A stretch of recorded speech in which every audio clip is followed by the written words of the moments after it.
Assalamualaikum warahmatullahi wabarakatuh. Selamat pagi. Selamat bergabung di channel Norina Kastatria. Channel yang akan membahas mengenai bahasa, sastra, dan budaya. Saudara-saudara, pada kesempatan ini kita akan membahas mengenai ejaan.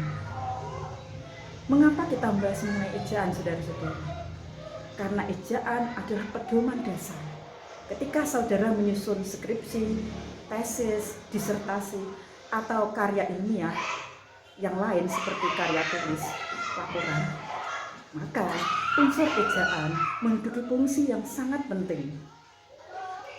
Saudara-saudara, Indonesia sudah beberapa kali mengalami perubahan ejaan. Yang pertama adalah ejaan Van Ophuijsen pada masa Belanda.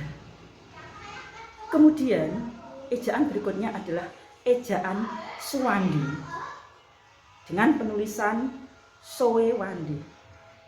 Dilanjutkan dengan ejaan EYD, ejaan yang disempurnakan. Dan akhirnya sekarang pedoman ejaan umum bahasa Indonesia. Pedoman ini wajib kita ikuti.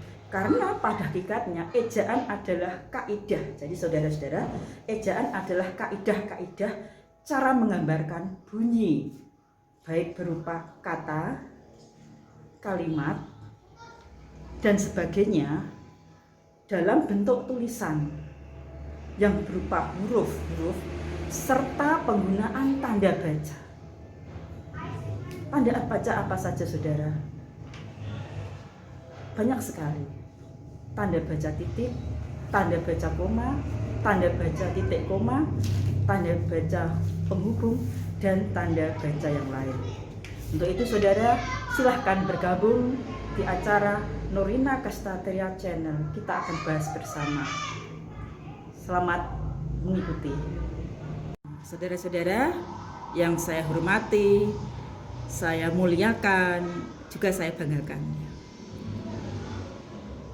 Kalau ada pertanyaan, apa ejaan? Ejaan adalah kaidah-kaidah cara menggambarkan bunyi-bunyi yang berupa kata, kalimat, dan sebagainya dalam bentuk tulisan dan huruf-huruf serta penggunaan tanda baca. Pengertian ini bisa saudara temui di Kamus Besar Bahasa Indonesia pada tahun 2000 halaman 285. Saudara, dalam bahasa kita kenal ragam bahasa lisan dan ragam bahasa tulis. Ejaan berfokus kepada ragam bahasa tulis. Saudara-saudara, perkembangan bahasa Indonesia telah berulang kali mengalami perubahan ejaan. Proses pengubahan tersebut berakhir ketika Presiden mencanangkan pemberlakuan sistem ejaan bahasa Indonesia EYD 17 Agustus 1972. Nah, sekarang dikenal dengan istilah Pedoman Umum Ejaan Bahasa Indonesia atau PU Pedoman. Nah, sekarang ini dikenal dengan istilah Pedoman Umum Ejaan Bahasa Indonesia. Saudara-saudara, tadi saya kemukakan bahwa ada perubahan ejaan-ejaan yang terjadi karena penulisan huruf. Contohnya kita lihat dahulu pada sejarah ejaan Suwandi menjadi ejaan yang disempurnakan. Saudara bisa melihat bahwa ada perubahan huruf. Mengapa huruf-huruf ini berubah? Huruf-huruf pada ejaan Suwandi diubah menjadi huruf dalam bentuk EYD karena ada penyederhanaan. Contoh, ejaan Suwandi huruf J diubah menjadi huruf Y di dalam bahasa Indonesia.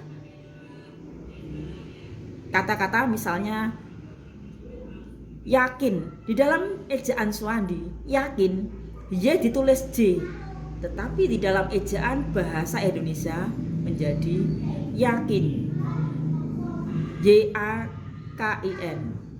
Contoh lain bisa saudara lihat, penulisan TJ menjadi C di dalam ejaan Swandi. Contoh cara, TJARA, tetapi pada saat itu membacanya juga cara, maka di EY dia diubah menjadi huruf C, cara, CARA.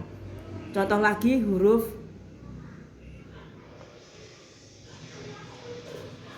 yang lainnya bisa saudara lihat ya, huruf CH menjadi KH.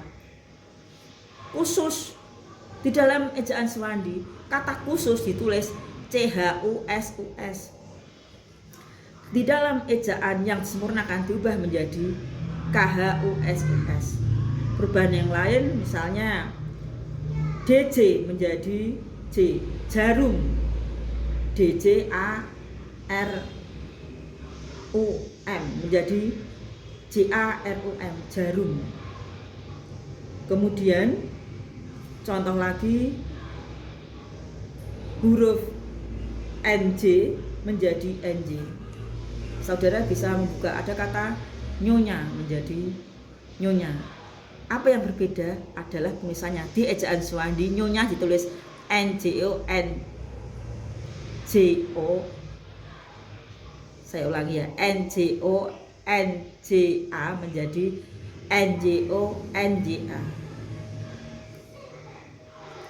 Karena itu saudara-saudara, bahwa pada akhirnya ada penyempurnaan dan standarisasi ejaan bahasa Indonesia karena ada kesimpang siuran.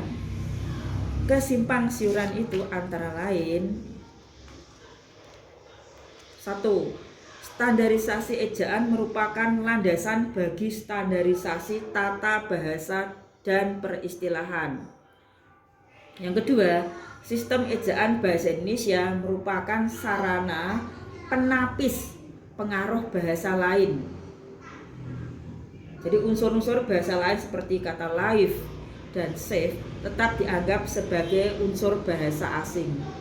Ketiga, standarisasi ejaan lebih mudah dilaksanakan daripada standarisasi bahasa dan peristilahan.